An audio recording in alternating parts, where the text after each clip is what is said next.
Bonsoir à toutes et à tous et merci d'être au rendez-vous de ce 20h. Voici les titres. Des associations islamiques au service du plan Sénégal émergent. 9 d'entre elles ont partagé leurs idées avec le président de la République pour la mise en œuvre des grands projets. C'était au cours d'une audience au Palais de la République. Tivaouane ne désemplit toujours pas. 4 jours après le rappel à Dieu du Khalif Serigne Cheikh Tidiane Sy Al Maktoum, de nombreuses délégations y communient avec le nouveau Khalif et lui présentent leurs condoléances. Le Serigne Abdoul Aziz Sy Al Amine a d'ailleurs fait sa première déclaration. Dans cette édition, nous irons à la découverte de Soubalo, le plus célèbre quartier de Matam, qui renvoie à la pêche, une activité qui a marqué cette localité. Son quai de pêche de l'époque coloniale est témoin de son passé de pôle commercial avec un important trafic fluvial. C'est le sujet de la rubrique du dimanche. Mesdames, Messieurs, bienvenue. Avant de développer ces titres, sachez que le chef de l'État a quitté Dakar ce matin à destination de la Suisse où il va effectuer une visite officielle. Au cours de cette visite, le président Macky Sall va participer au Africa CEO Forum à Genève. À son départ, le président Macky Sall a été salué par le Premier ministre et d'autres autorités civiles et militaires. Justement, on nous signale que le président Macky Sall est arrivé cet après-midi à Berne. C'est en Suisse, justement. C'est dans cette ville capitale fédérale de la Suisse que le chef de l'État va rencontrer demain les autorités helvétiques dans le cadre de la visite officielle qu'il effectue dans ce pays. Nous retrouvons notre envoyé spécial Oumar Nying. C'est en fin d'après-midi que l'avion du président Macky Sall s'est posé à l'aéroport de Berne.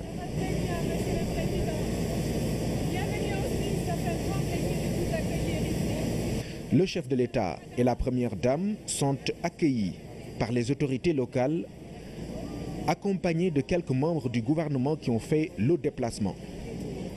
Berne est la première étape de la visite du président Macky Sall en Suisse. C'est dans ce canton, siège permanent du gouvernement fédéral, que le président de la République va rencontrer les autorités helvétiques ce lundi. Entretien naturellement sur la coopération entre la Suisse et le Sénégal. Un temps fort qui précède d'autres, puisque le président Macky Sall va recevoir des chefs d'entreprise et autres représentants d'organisations internationales, de même qu'il participera au Africa CEO Forum. Un agenda qui révèle une nouvelle fois une diplomatie qui force le respect. Nous restons dans le cadre de l'agenda du chef de l'État. Il a reçu hier en audience des responsables de 9 associations islamiques regroupées au sein d'un groupe de contribution à la mise en œuvre des politiques publiques. Ces associations ont mené la réflexion et décliné des propositions. Ces citoyens ont estimé avoir le devoir de donner leur point de vue sur la marche du pays. Voici à ce propos le coordonnateur du groupe, Momar Kane, au terme de presque 2 heures de discussion avec le chef de l'État. La rencontre d'aujourd'hui se situe dans le cadre d'une collaboration qui avait été sollicitée par le président de la République lors d'une rencontre qui avait été organisée en 2014 au mois de Ramadan et qui avait réuni 9 associations islamiques du Sénégal. Il s'était agi à l'époque, n'est-ce pas, de réfléchir un peu sur la situation du pays. Et à l'occasion, le président de la République a souhaité que ces associations islamiques, qui sont des associations d'utilité publique, puissent donner leur point de vue sur les politiques publiques et spécifiquement sur le plan Sénégal émergent. Nous sommes des organisations islamiques, mais nous avons aussi des préoccupations de gestion des affaires du pays. Le premier axe de notre réflexion, c'était de voir un peu dans quelle mesure il y a une adéquation entre ce plan, sa philosophie, la stratégie de mise en œuvre, les axes qui le composent, avec le substrat socio-culturel du Sénégal. Deuxième aspect, c'est parce que nous avons des femmes, nous avons des jeunes, et nous pensons qu'il est important de voir dans quelle mesure ces populations qui sont les membres de ces associations pourrait s'approprier le PS en termes, n'est-ce pas, de mobilisation pour les projets.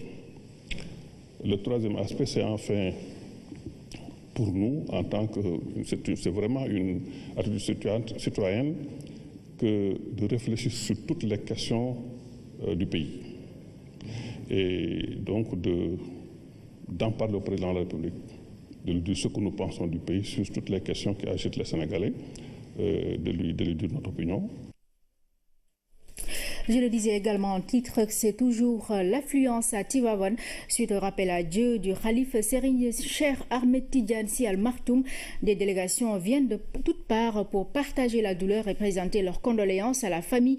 Une famille unie derrière le nouveau khalife Serigne Abdoul Aziz Sy Al Amine. Compte rendu Aramdao, pardon.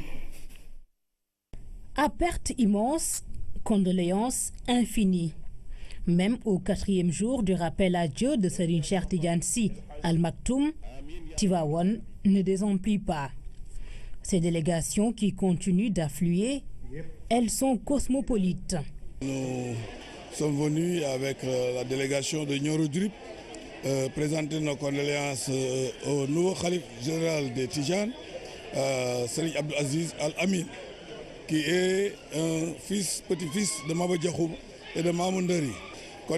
Vraiment qui manifeste quand même la tristesse, mais aussi la joie aussi d'avoir un guide vénéré, c'est Abdoul Aziz, qui a travaillé pour la Tijania, qui a œuvré, qui a beaucoup fait et qui va continuer. Nous sommes venus en grande délégation. Nous avons perdu un grand homme, mais aussi un guide religieux remarquable qui a travaillé pour l'islam, mais aussi qui a travaillé pour tout le monde entier. Et à la suite de M. le Président de la République et de tout son gouvernement, nous aussi, nous représentons l'exécutif au niveau du département. C'était très normal de venir. Al Maktoum parti, le vide est énorme. C'est un érudit que le Sénégal pleure, un homme multidimensionnel qui, de par sa sagesse et sa pédagogie éloquente, a su interpeller tous. Tout à l'heure, j'ai rappelé ce qu'un vieux confrère m'avait dit à la Mecque. Il s'agit de l'éditorialiste Al-Marzouk, un Égyptien, qui m'a demandé à Mouna en 1972 des nouvelles de notre extraterrestre. Je dis c'est qui? Il me dit c'est Cheikh Ahmed Tidiane Sy Al Maktoum.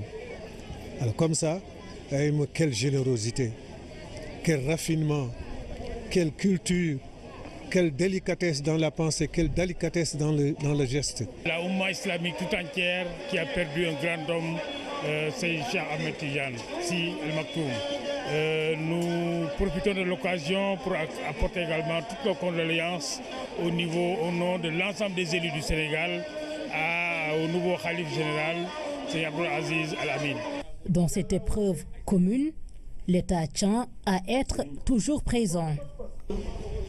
Il faut noter que c'est le Sénégal, la Oumma islamique qui a perdu, le Sénégal qui a perdu un homme d'une dimension exceptionnelle. Et je suis venu marquer ma compassion à toute la tariqa, à toute la famille, marquer ma solidarité. Nous avons la distinction particulière d'avoir un islam sur une sorte de fondement, de fondation solide qu'est la tariqa. Pour Serigne Abdoul Aziz Sy Al Amine, chacun peut se mettre à la place de la famille et recevoir des condoléances. Car l'homme était un bien commun, si bien qu'il s'est toujours consacré à prier pour le Sénégal, ce qu'il a d'ailleurs multiplié ces derniers temps. Confidence de Serigne Abdou. Nous restons à Tivaouane où le nouveau khalife général des Tidjanes a dévoilé sa feuille de route. Serigne Abdoul Aziz Sy Al Amine s'est adressé à la population sénégalaise en général et en particulier à la classe politique et une volonté commune de mener le Sénégal vers l'avant. Une synthèse de Mama Moussagna. Une manière pour le nouveau guide de Tivaouane la Sainte de s'approprier l'une des recommandations du défunt calife Serigne Cheikh Ahmed Tidiane Sy avant sa disparition, mais aussi d'orienter sur le droit chemin cette classe politique sénégalaise qui passe quotidiennement son temps à réchauffer le climat social.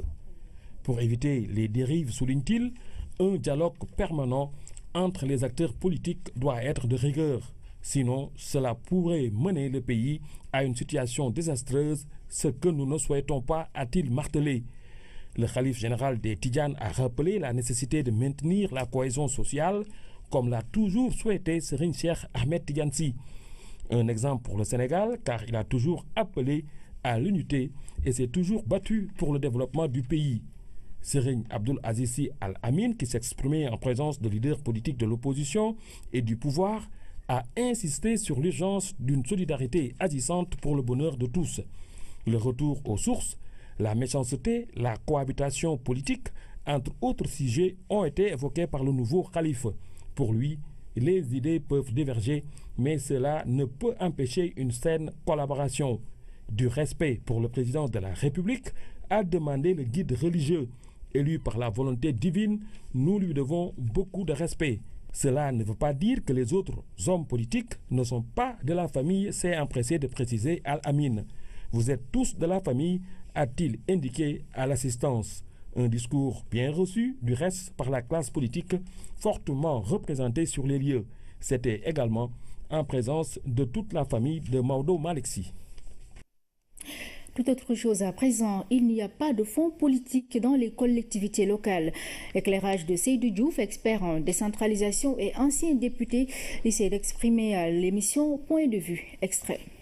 Qu'on appelle fonds politiques qui en réalité, dans la nomenclature budgétaire de l'État, s'appellent des crédits spéciaux ou des fonds de solidarité africaine et tout ça, c'est des ressources qui sont mises à la disposition du président de la République pour lui permettre, en tant que chef suprême de l'État, d'agir par rapport à des situations qui peuvent même avoir un caractère confidentiel et secret. Cela est permis. Mais dans les collectivités locales, cela n'existe pas. Il n'existe pas de fonds politiques.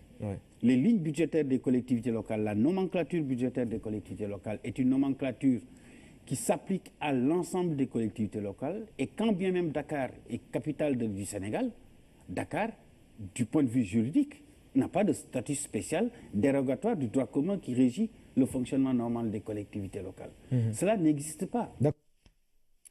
Et puis les projets prioritaires de l'élevage exposés aux acteurs, c'est l'objet de la visite du ministre de tutelle dans certaines localités du pays.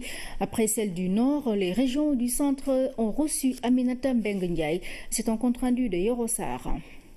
Les projets et programmes prioritaires du ministère de l'élevage et des productions animales expliqués et commentés pour les organisations d'éleveurs, les élus locaux, la société civile et les autorités administratives. Tel est le format de cette tournée d'information et de partage déclinée sous forme de CRD régionaux. Le secteur de l'élevage fait partie des projets prioritaires qui ont été identifiés par le plan Sénégal émergent. Et je crois que le représentant du conseil départemental l'a dit également tout à l'heure, le secteur de l'élevage constitue un des piliers pour la lutte contre la pauvreté et même pour l'épargne en milieu rural. Parce que même les agriculteurs, après les récoltes, la plupart du temps, ils achètent soit une vache, soit des moutons. Et cela, c'est pour épargner, mais c'est pour également faire fructifier leur capital. La construction d'infrastructures a marqué cette tournée. Les forages pastoraux, les parcs à vaccination, les pistes de désenclavement, les pare-feux, les magasins de stockage d'aliments de bétail, les abattoirs et les aires d'abattage ont été fortement demandés. La production laitière fait partie des priorités du plan Sénégal émergent. Et comme vous le savez, Fatick a été, je peux dire, la première région où nous sommes en train d'expérimenter l'augmentation et l'organisation de la filière laitière, donc en ce qui concerne le plan Sénégal émergent. La santé animale avec en point de mire la vaccination, l'alimentation du bétail avec comme activité clé la culture et la constitution de réserves fourragères, l'hydraulique pastorale et la préservation des activités liées au pastoralisme et à la transhumance ont été les principaux centres d'intérêt des CRD d'information et de partage des projets et programmes prioritaires du ministère de l'élevage. Le tour des 14 régions sera bouclé mardi avec le CRD de Ziguinchor. Santé, l'obésité est un facteur de la maladie rénale chronique et les femmes sont concernées au premier plan par ce risque. C'est ce qui ressort d'une conférence animée par professeur Boucar Diouf, néphrologue, à l'occasion de la Journée mondiale du rein 2017. La prévention et la finalisation de la transplantation ont figuré en bonne place dans les débats. On estime à 5% le nombre de Sénégalais porteurs d'une maladie rénale, nous dit Oumar Diaw. Au-delà de la symbolique Journée mondiale du rein, c'est tout le mois de mars qui est dédié aux activités de sensibilisation sur les maladies rénales chroniques. Si les facteurs pouvant conduire à l'IRC sont nombreux, il ne faudrait pas négliger l'obésité. Les personnes obèses ont une augmentation de 83% de risque de faire des maladies rénales chroniques. 24,9% des maladies chroniques concernent les femmes avec une association à l'obésité, alors que chez les hommes, l'association pathologie rénale obésité se situe à 13,8%. L'obésité, en plus de favoriser l'hypertension artérielle, le diabète et les problèmes rhumatologiques au niveau des genoux, retentit gravement sur les reins sans que l'on s'en rende compte tout de suite. C'est le fait que ça soit ignoré qui fait que nous avons insisté sur ce thème pour mieux vulgariser, pour dire aux gens faites attention. Attention donc, cette rencontre ne pouvait éluder la question de la transplantation. La loi a été votée en 2015. Que reste-t-il? Un arrêté qui va porter nomination ou création de l'organe qui va réguler la transplantation. Cet organe aura comme mission de réguler la transplantation, de définir les conditions pratiques de l'intervention et d'accréditer les hôpitaux. La transplantation nécessite beaucoup d'interventions, beaucoup de professeurs, beaucoup de services. Et vous voyez, comme certains l'ont évoqué aussi, d'après eux, ça ne pourrait se faire qu'à Dakar. La nature même de la transplantation fait que l'on ne pourra jamais en faire bénéficier à tout le monde et viendra s'ajouter à la dialyse à laquelle certains malades sont soumis depuis de longues années. 9 ans de dialyse, madame, ñu ngi si daal waaw ñu ngi koy dundee nag maanaam commencement bi métti na woon trop ndax maanaam nekk xale feebar dal la. Dans certains cas, la maladie s'est déclarée très tôt. Il a fallu faire avec. Moi, je travaille. Je dirige mon propre label. Donc, alhamdoulilah, à l'âge de 23 ans, je commençais à avoir des œdèmes. Quand j'ai fait des analyses, on m'a dit que j'étais atteint d'une insuffisance rénale chronique phase terminale. Évoluant généralement à bas bruit, sans signe apparent, les maladies rénales surprennent le plus souvent. C'est toute l'importance de la prévention. Même si elles sont le plus souvent silencieuses, peuvent être détectées et leur évolution ralentie, voire stoppée par des médicaments et des règles hygiéno-diététiques simples. Aujourd'hui, l'utilisation de bandelettes à tremper dans les urines et le dosage de la créatinine dans le sang permettent de se faire une idée précise de l'état des reins. On estime à 5% la prévalence des pathologies rénales au Sénégal, un chiffre qui peut être en deçà de la réalité. Et puis cet incendie d'un camion en partance pour le Fouta. Le véhicule a pris feu sur la route de Thiès. Il transportait du matériel de quincaillerie. Même si les flammes ont été maîtrisées par les secouristes, le dégât matériel est important. Voici quelques témoignages. Franchement, je ne savais pas que mon camion a pris feu. C'est en contournant le virage qu'on m'a fait signe que le camion a pris feu en même temps que le matériel. Ce sont même les conducteurs de Jakarta qui m'ont fait signe. C'est ensuite que les gens sont venus porter secours pour éteindre le feu. Vraiment, c'est désolant. En venant, on a rencontré un véhicule camion qui a transporté du matériel contenant de la quincaillerie. J'ai contribué avec mon expérience à aider le chef de gare à parvenir à limiter la propagation, parce que le feu, il fallait limiter d'abord la propagation avant de pouvoir maintenant abattre les flammes et de pouvoir limiter le feu dans son volume initial. Vu l'ampleur et comment le feu se développait, donc il fallait, avec une grosse lance, abattre d'abord les grosses flammes. Ensuite, après avoir abattu les grosses flammes, il fallait maintenant transformer cette grosse lance en 2 petites lances pour maintenant avoir 2 points d'attaque et pouvoir atteindre le feu. Et c'est ce qu'on a fait. Justement, la sécurité routière ainsi que la sécurité de manière générale seront abordées dans Seytou, notre nouvelle émission talk show qui démarre tout à l'heure après ce journal. Il s'agit d'une émission d'analyse et de prospective en Wolof. Ce premier numéro sera donc consacré à la sécurité publique de manière générale, avec comme invité Oumar Mal, le directeur général de la police nationale. Rendez-vous donc tout à l'heure après le journal de 20h, ce sera en direct. Et puis la Chambre de commerce de Dakar vient de conduire 22 hommes d'affaires à Casablanca. La structure ne veut plus de partenariat pour importer des produits du Maroc. La Chambre invite les Marocains à un véritable cadre d'échange où chaque partie trouvera son compte. Envoyé spécial au Maroc, Issa Thiorogueye. Casablanca, véritable dessein d'un Maroc devenu le premier investisseur africain sur le continent. Au bout de ces tunnels se découvre une vie de foi, avec des routes bordées de dattiers et pleines de dynamisme. Le business est partout présent dans cette ville, la plus économique du royaume et la plus ciblée par les capitaines d'industrie du Sénégal, venus avec un nouveau curseur sous l'impulsion de la Chambre de commerce de Dakar, invitée par Maroc Export. Ce que nous voulons, c'est avoir des partenaires de transformation, des partenaires techniques qui nous aident à créer localement des usines pouvant transformer ces produits, pouvant créer de la valeur ajoutée, pouvant créer de l'emploi et pouvoir utiliser nos jeunes au lieu de les laisser au bon vouloir des pirogues. Même idée avancée par Maroc Export qui loue le sérieux des partenaires sénégalais.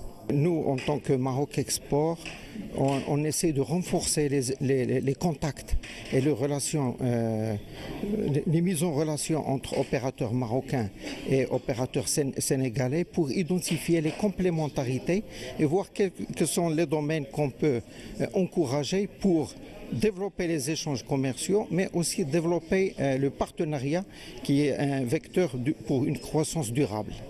Tout est parti de la dernière FIDAK, la foire internationale de Dakar, à l'occasion de laquelle Maroc Export et la Chambre de commerce de Dakar avaient convenu de la tenue de ce forum de renforcement de l'accès économique.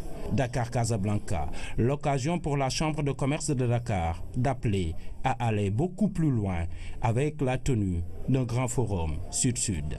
Il faut qu'on se parle, parce qu'en tant qu'homme d'affaires africain, en tant que structure d'encadrement et de promotion, il faudrait que nous puissions avoir le prétexte à travers un forum pour se parler. Parce que les échanges entre nos pays en Afrique sont extrêmement faibles. Mais nous ne devons pas rester passifs. Pour ce faire, les autorités diplomatiques sénégalaises posent la question de la mutualité commerciale. Il faut qu'il y ait un courant à double flux. Il faut qu'on exporte du Maroc vers le Sénégal, mais il faut absolument qu'on exporte du Sénégal vers le Maroc. Dans cette logique de mutualité commerciale sont organisées des rencontres B2B, 22 Sénégalais face à leurs homologues du Maroc, du secteur de l'automobile au secteur pharmaceutique, en passant par le pétrole, l'agro-industrie, l'agroalimentaire ou encore les BTP. Tout est mis sur la table pour établir des contrats et nouer des contacts. Puis, il y a eu des visites de terrain, notamment ici, au Technoparc de Casablanca. La plateforme existe depuis 2001. Elle est réservée aux startups de moins de 2 ans. Voilà, on propose des services d'accompagnement, on a tout un écosystème qu'on a mis en place ici au Technoparc qui répond aux besoins de financement et d'accès au marché. Et vraiment, le Technoparc joue un rôle de facilitateur pour pouvoir aider les startups à développer leur business. SNTL, un autre site où se sont rendus les hommes d'affaires sénégalais pour faire du benchmarking sur le transport et la logistique. Ici, 800 personnes sont employées. Le chiffre d'affaires est de 10 millions d'euros par an. La gestion de la société inspire véritablement les transporteurs sénégalais. Nous avons discuté des aspects de coopération opérationnelle que nous pourrions mettre en place immédiatement pour pouvoir promouvoir ce partenariat et augmenter nos échanges d'informations pour pouvoir optimiser nos flux de transport depuis Maroc vers Dakar et depuis Dakar vers le Maroc. La SNTL est bien organisée. C'est un réseau de 30 agences et de 7 directions régionales interconnectées avec un système d'information et des camions qui répondent aux normes du transport international. Maintenant, avec le Sénégal, ils ont la possibilité de rentrer partout en Afrique et à partir de là, nous faisons un up ici au Maroc pour que la marchandise, les fruits, les légumes, les pastèques, les mangues qui veut aller en Europe ne se pourrira plus sur la route. On l'amène jusqu'à Tansé ou ici au Casa et ces derniers fera le reste pour aller en Europe, que ce soit en Hollande, en France ou ailleurs. Au Maroc, il n'y a pas que les camions qui roulent. tout roule sur les rails de l'économie et la Chambre de commerce de Dakar compte véritablement bien se mettre en marche pour pleinement jouer son rôle dans le projet émergent. Voilà, ce reportage est le premier jet d'une série d'éléments sur la mission économique des hommes d'affaires sénégalais au Maroc. Demain, notre envoyé spécialiste à Thiorogué parlera du partenariat sur le renouvellement du parc des camions. Retenez également que la journée internationale de la francophonie sera célébrée demain, 20 mars, une date choisie en référence à la création de l'Agence de coopération culturelle et technique, devenue aujourd'hui Organisation internationale de la francophonie. C'était en 20 mars 1970 à Niamey, au Niger. Quelques 274 millions de francophones sur les 5 continents fêtent cette journée sous le thème « J'aime, je partage ». Voici à cet effet la secrétaire générale de la francophonie, Michaël Jean. Nous avons en effet su faire de la langue française, que nous avons en partage, un vecteur irremplaçable d'unité avec la richesse de toutes nos diversités. Un ensemble soudé et solidaire, un ensemble indivisible, toujours plus visible, plus entendu et par conséquent plus attendu. Quelle chance! Oui, la francophonie est une force de proposition et d'action et une plus-value pour le monde qui a tant besoin de cet humanisme intégral, de cette humanité commune que nous défendons.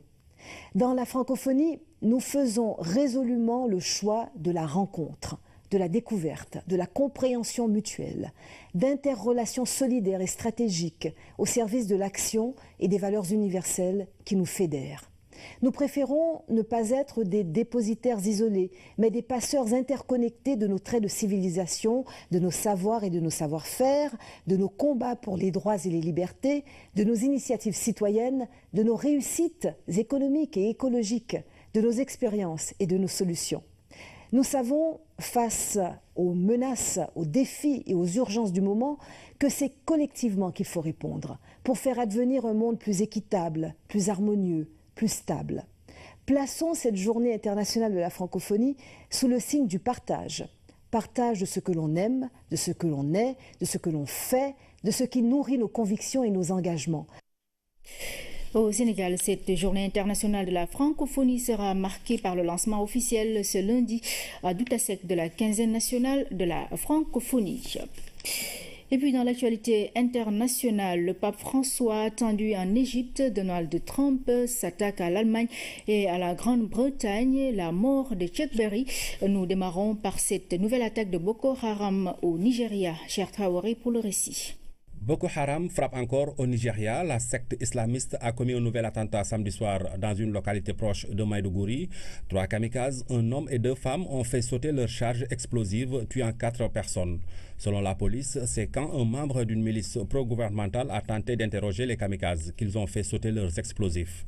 Déclarée affaiblie par les autorités nigérianes après la prise de la forêt de Sambisa, Boko Haram prouve qu'elle n'a rien perdu de sa capacité de nuisance.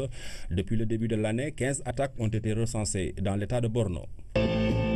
Le pape François attendu en Égypte les 28 et 29 avril prochains. C'est sur invitation du président égyptien et du grand imam de la mosquée Al-Azhar, annonce le Vatican.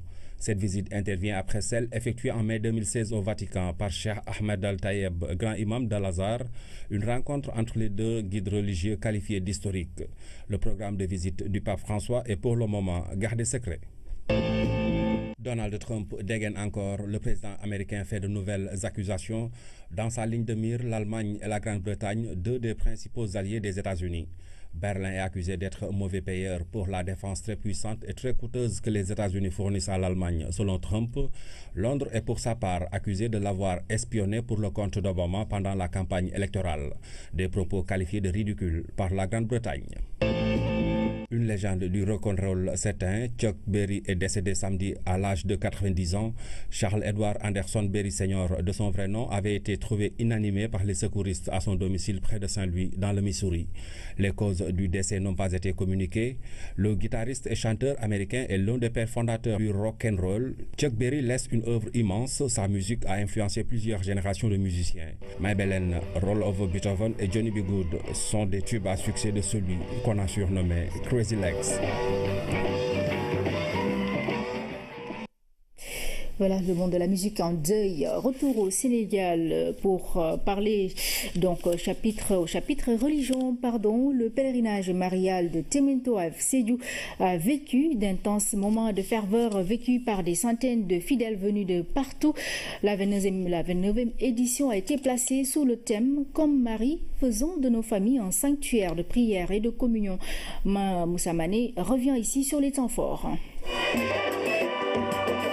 L'un des temps forts du pèlerinage de Temento, c'est la Vierge qui traverse les eaux, accueillie par les évêques autour du nonce apostolique. Chaque année, ils sont des centaines de fidèles à converger vers ce sanctuaire pour prier Marie. Le thème de cette année est « Comme Marie, faisons de nos familles un sanctuaire de prière et de communion ». La famille chrétienne a toujours été le lieu de l'évangélisation et en même temps, elle a toujours eu la mission d'évangéliser les autres. Dans le renouvellement de la vie de la famille, nous regardons une personne très spéciale pour l'aide et pour l'orientation. L'Église appelle Marie la reine de la famille. Marie, mère de l'Église, avec Marie, le nonce apostolique invite les fidèles à marcher en croyant. Modèle de toute vie consacrée au Seigneur, Marie est aussi considérée comme une reine de la paix. Le pape a noté que Marie, au cours de sa vie terrestre, connaissait les difficultés, mais elle n'a pas été épargnée par les difficultés liées à la peine quotidienne de l'existence. Mais elle n'a jamais perdu la paix du cœur, fruit de l'abandon confiant à la miséricorde de Dieu. Venu représenter le président de la République, le gouverneur de la région de Sédhiou, accompagné de plusieurs autorités militaires et politiques, a transmis à la communauté catholique le message du chef de l'État.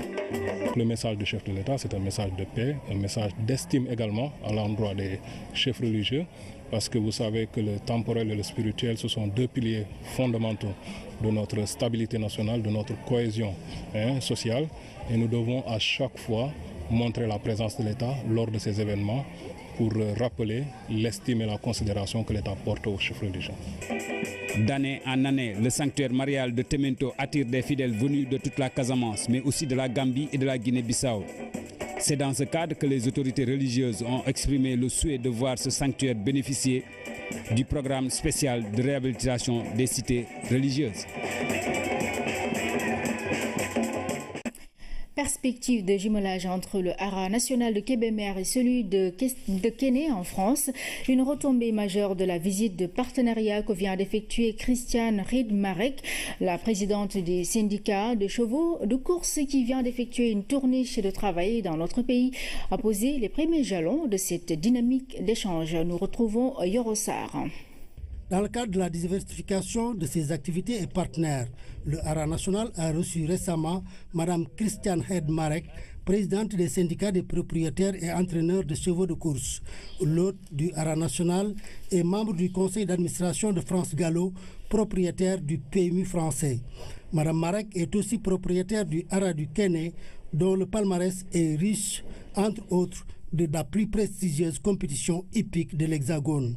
Pour le commandant Barrault, directeur général du Hara national, cette visite représente un réel espoir pour la promotion du cheval sénégalais. Les parties s'engagent à mettre en œuvre les objectifs de la présente convention cadre dans les domaines suivants. Amélioration génétique. Le Hara du Kéné aidera au renforcement des effectifs de reproducteurs du Hara national par la recherche d'étalons et de juments de race pure. Volet formation. Le Hara du Kéné se chargera de répondre aux besoins du Hara national en matière de formation et de perfectionnement au profit de son personnel technique. À ce titre, il s'engage à accueillir au Kéné des stagiaires du Hara national pendant la saison de monte du 15 janvier au 15 juin et pendant la période de préparation des yearlings pour la vente de Deauville du 1er juillet au 1er septembre. Offrir des formations d'entraîneurs de chevaux de course au Hara national pour la vulgarisation de ce métier. Mettre en relation le Hara national avec la clinique de Deauville pour des formations en gynécologie, en chirurgie et médecine équine. Créé en 2004, le Hara national s'étend sur 503 hectares, dont 22 entièrement clôturés. Il dispose au moins de 24 pensionnaires, dont 10 étalons et 8 juments de race.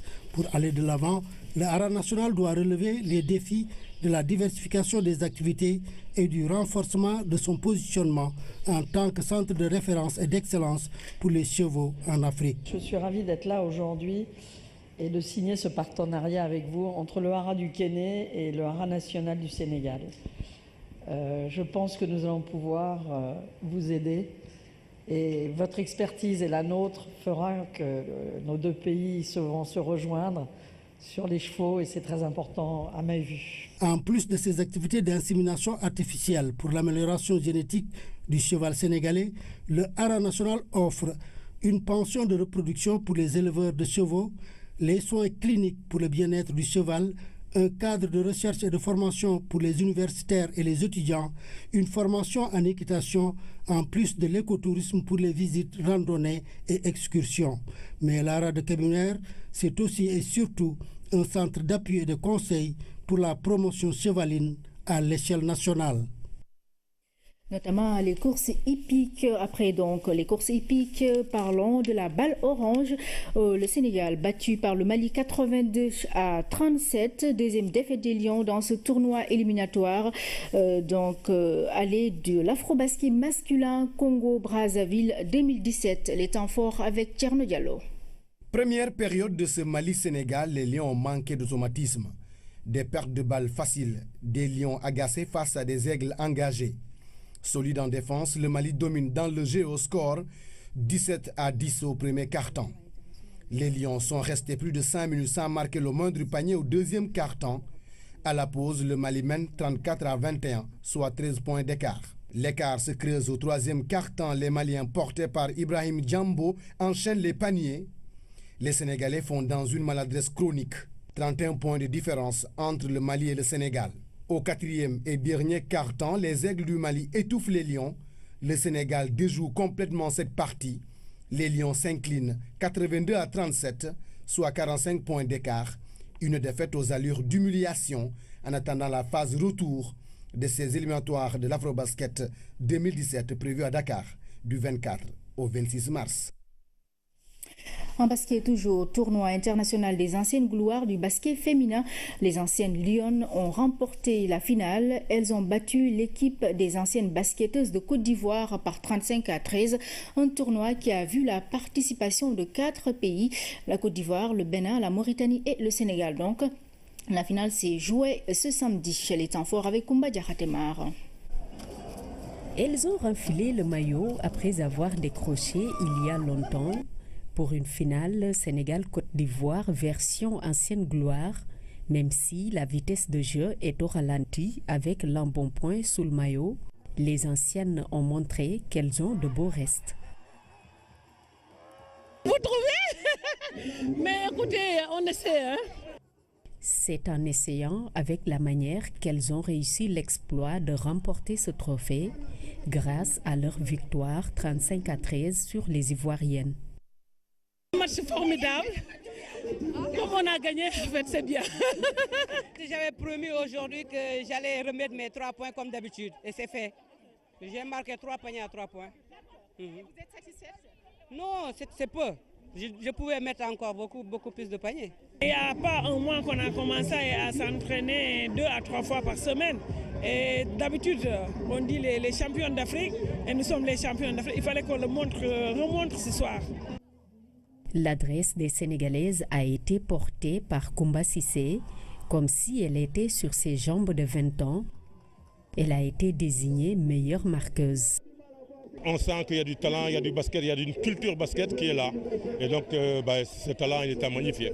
Au-delà d'un match de basket, ce tournoi, initié par les anciennes gloires sénégalaises, a été un fort moment de retrouvailles. On était quand même, comment dirais-je, impatients aussi de retrouver tout ce bon monde, vous les journalistes et comment dirais-je aussi nos supporters. Puis j'ai retrouvé mes coéquipières de la Côte d'Ivoire, des filles avec qui on a joué ensemble au Côte d'Ivoire. Bon, ça fait plaisir de les retrouver. Le Bénin a pris la 3e place en battant l'équipe B du Sénégal par 14-9.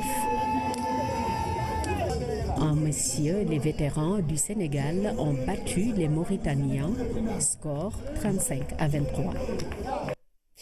Place à la rubrique découverte de ce dimanche. Au menu, Soubalo, célèbre quartier des pêcheurs de la commune de Matam, situé sur les berges du fleuve Sénégal. Il a été par le passé un pôle incontournable de commerce dans le trafic fluvial de Caille à Saint-Louis. Le quai construit par les colons rappelle cette belle époque pour les Matamois. La rubrique découverte s'intéresse donc à ce quartier. Elle est signée Oumou Kalsoum Sall. Soubalo, premier quartier de Matam. Son nom vient du mot pulaar Tchoubalo qui signifie pêcheur. Il fut fondé par Farba Boubou Sambagaye vers les années 1500. Farba, c'est un titre. C'est un titre qui signifie le chef. C'est un titre comme dans le pulaar, vous savez, il y a le Farba. Au niveau des Wolof, vous avez le Teigne et tout ça là. Il y a le Farba, il y a le Satigi, il y a le Ten, il y a le Diagraf, il y a tout ça. Donc ici à Matam, c'était le Farba. Le Farba, c'est le type qui a même créé la ville de Matam. Il habitait là où c'est là-bas qu'il habitait, dans cette maison. Parce que dans tout ensemble, quand même, il faut une certaine organisation. Ce quartier est situé au bord du fleuve Sénégal. Ses habitants vivaient principalement de la pêche. Parce que sans le fleuve, il n'y a pas de Tchoubalo. Hein. Tchoubalo signifie un pêcheur. Pour pêcher, il faut qu'il y ait de l'eau. Il faut le fleuve quand même. Il faut le fleuve. Le fleuve, les Tchoubalos, comme d'habitude, tu ne verras jamais un Tchoubalo dans le Djeri. Les Tchoubalos, on les trouve toujours au niveau des fleuves et ils vivent de ça. Avant d'ailleurs, ça faisait la fierté des Tchoubalos parce que tout ce que vous voyez dans le Djeri, tous les villages du Djeri, pendant la période des disettes, pendant la saison sèche, tous ils venaient ici. Au niveau des Tchoubalos qu'on trouve de quoi manger. Mais ce n'est plus le cas maintenant, le fleuve ne nourrit plus. Le fleuve ne nourrit plus, ce n'est plus le cas. Notre guide est aussi nostalgique de l'époque coloniale où le commerce fluvial était dense. Ce quai, construit par les colons, ne sert plus à grand-chose.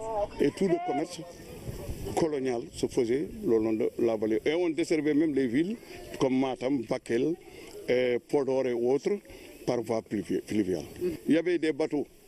Comme par exemple Soulak, moi que j'ai vu, Soulak, Bouel Mogdad c'est après, il y a Kermour, ça a continué avec Bouel Mogdad bien sûr, et Bouel Mogdad jusqu'en 1966, 67, jusqu'aux années 70. Les temps ont changé, le quartier populeux de Soubalo avec une route bitumée, des constructions en dur, des commerces un peu partout. C'est l'image d'une localité qui aspire à la modernité.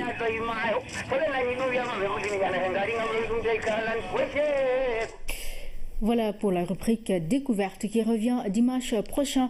Mesdames, Messieurs, ainsi ça referme cette édition. Merci à vous de l'avoir suivi. Je rappelle que c'est tout. Notre nouvelle émission Talk Show démarre tout à l'heure après ce journal.